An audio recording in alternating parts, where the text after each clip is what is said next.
Mister Zakir, প্রশ্নটা করেছে আমার এক অমুসলিম বন্ধু।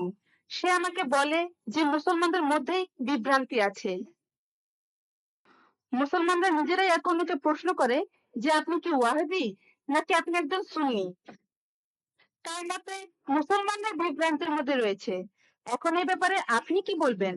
এ ব্যাপারে আমরা মুসলমানরা কি বলতে পারি? বোন, আপনি বললেন যে এক অমুসলিম বোন প্রশ্ন করেছেন যে মুসলমানদের নিজেদের মধ্যে বিভ্রান্তি আছে যে আপনি কি ওয়াহাবি নাকি হান্নাফি, সাফি নাকি মালিকি। তাহলে মুসলমানরা বিভ্রান্তির মধ্যে আছে, এর উত্তরটা কি? আমি অমুসলিম এই বোনের সাথে একমত।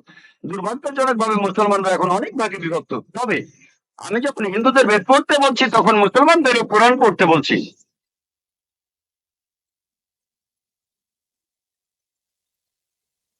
আল্লাহ পবিত্র কোরআনে বলেছেন সূরা আল ইমরানের 103 নম্বর আয়াতে আল্লাহ তাআলা বলেছেন ওয়াতাসিমু বিহাবলিল্লাহি জামিআন ওয়া লা তাফাররাকু। আল্লাহর রজ্জু শক্ত করে ধরো আর বিচ্ছিন্ন হও না। আমরা আল্লাহর রশি ধরবো, আর সেই রশি হলো পবিত্র কোরআন আর সহিহ হাদিস।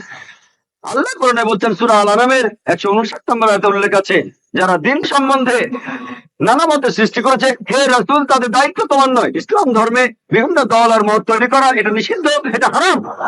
কিন্তু যদি মুসলমানদের বলে আপনি কি, কেউ বলে আমি হানাফি, কেউ বলে শাফি, কেউ বলে হামলি, কেউ বলে ওয়াহাবি।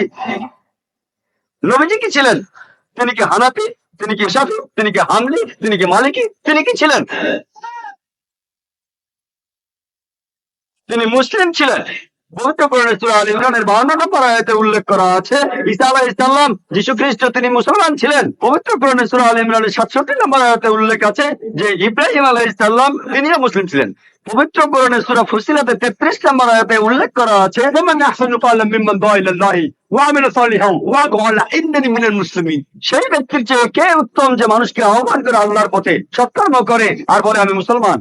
আমাদের নবী মুহাম্মদ সাল্লাল্লাহু আলাইহি ওয়াসাল্লাম মুসলমান ছিলেন। আল্লাহই বলেছেন আমরা হব মুসলমান। মুসলমানের চেয়ে ভালো কোনো বিশেষণ নেই। আর চারজন বিখ্যাত ইমামের সবাই, ইমাম আবু হানিফা, ইমাম শাফি, ইমাম আহমদ ইবনে হাম্বল, ইমাম মালিক, আল্লাহ সবাইকে শান্তিতে রাখুন, তারা বিখ্যাত পণ্ডিত। আমি তাদের সবাইকে শ্রদ্ধা করি, পছন্দ করি। তারা বিখ্যাত পণ্ডিত। আর এই পণ্ডিতদের সবাই বলেছেন, এই চারজন ইমাম বলেছেন, যদি আমার কোনো ফতোয়া আল্লাহ রাসূলের বিরুদ্ধে যায় তাহলে তোমরা আমার ফতোয়া ছুঁড়ে ফেলে দাও।